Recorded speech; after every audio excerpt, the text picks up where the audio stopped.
Assalamualaikum warahmatullahi wabarakatuh. Di mata kuliah manajemen produksi kali ini, kami dari kelompok 8 akan membahas tentang Economic Order Quantity. Sebelumnya, perkenalkan, kelompok kami terdiri dari dua anggota. Yang pertama, Nadia Ulfain dengan NIM 401180256 dan Laila Romadona dengan NIM 401180232. Nah, untuk dosen pembimbing kali ini dibimbing oleh Bapak Joko Purnomo ME. Langsung aja kita ke materi yang pertama tentang Economic Order Quantity atau EOQ.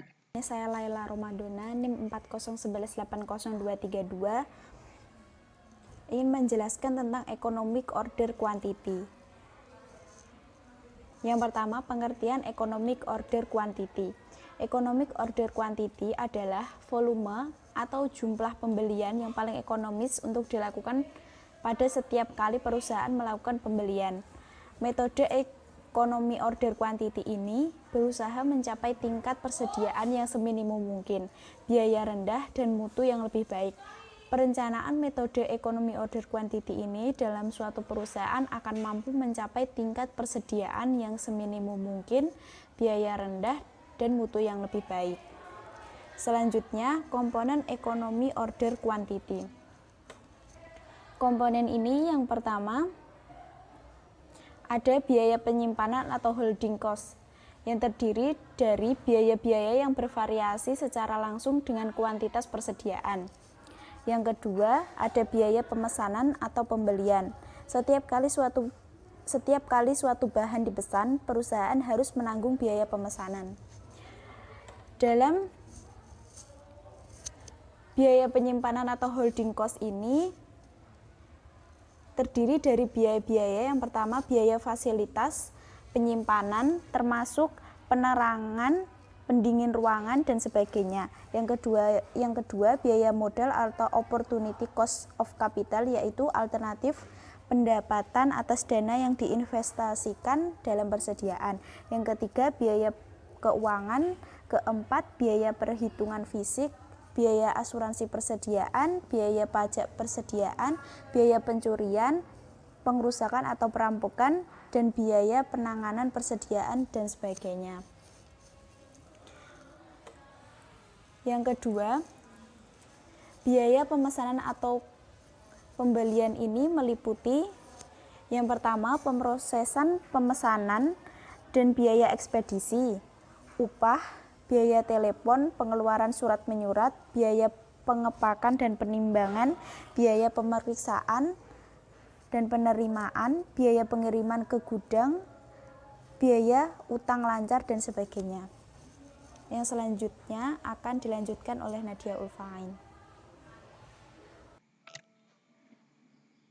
Baik, setelah mendengarkan penjelasan dari Laila Romadona, saya, Nadia Ulfain, dengan NIM 401180256 akan membahas tentang yang pertama, asumsi Economic Order Quantity. Nah, berbicara tentang asumsi Economic Order Quantity, ada beberapa asumsi dalam EOQ yang harus dipenuhi. Yang pertama, tingkat permintaan diketahui bersifat konstan. Yang kedua, tidak mungkin diberikan diskon. Yang ketiga, lead time, yaitu waktu antara pemesanan dan penerimaan pesanan diketahui dan bersifat konstan. Yang keempat, biaya variabel yang muncul hanya biaya pemasangan atau pemesanan dan biaya penahanan atau penyimpanan persediaan sepanjang waktu. Dan yang kelima, persediaan diterima dengan segera. Dengan kata lain, persediaan yang dipesan tiba dalam waktu kumpulan produk pada satu waktu. Dan yang terakhir, keadaan kehabisan stok atau kekurangan dapat dihindari bila pemesanan dilakukan pada waktu yang tepat. Next, safety stock. Persediaan pengaman atau safety stock adalah persediaan tambahan yang diadakan untuk mengantisipasi atau menjaga kemungkinan bila terjadinya kekurangan atau kehabisan bahan baku. Kekurangan bahan baku dapat disebabkan karena beberapa faktor, seperti produksi yang tinggi sehingga penggunaan bahan baku menjadi terlalu besar dari perkiraan semula, atau bisa juga karena terjadi keterlambatan dalam pengiriman bahan baku yang dipesan. Nah, persediaan pengaman dapat mengurangi kerugian akibat kekurangan persediaan, tetapi di sisi lain, persediaan pengaman dapat menambah biaya penyimpanan barang. Dalam menyediakan persediaan pengaman, terdapat beberapa hal yang harus dipenuhi. Di antaranya, pertama, persediaan yang minimum. Yang kedua, besarnya permintaan pesanan. Dan yang ketiga, waktu tunggu atau lead time pemesanan. Besarnya safety stock tergantung pada ketidakpastian pasokan bahan baku maupun permintaan. Pada situasi normal, ketidakpastian pasokan bahan baku diwakili dengan standar deviasi lead time, yaitu waktu antara perusahaan memesan sampai dengan bahan baku tersebut diterima. Sedangkan ketidakpastian permintaan biasanya diwakili dengan standar deviasi permintaan per periode. Kalau permintaan per periode maupun lead time sama-sama konstan, maka tidak diperlukan adanya safety stock, karena bahan baku datang pada saat persediaan di gudang sama dengan nol.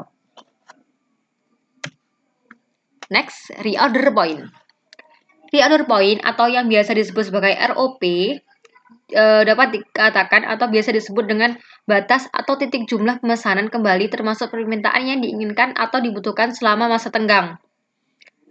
Misalnya, satu tambahan atau extra stok. Reorder point terjadi apabila jumlah persediaan yang dimiliki sudah berkurang mendekati nol. Dengan demikian, perusahaan harus menentukan berapa banyaknya minimal tingkat persediaan yang harus dipertimbangkan agar tidak terjadi kekurangan ataupun kehabisan persediaan.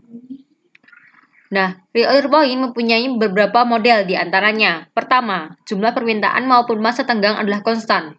Yang kedua, jumlah permintaan adalah variabel sedangkan masa tenggang adalah konstan.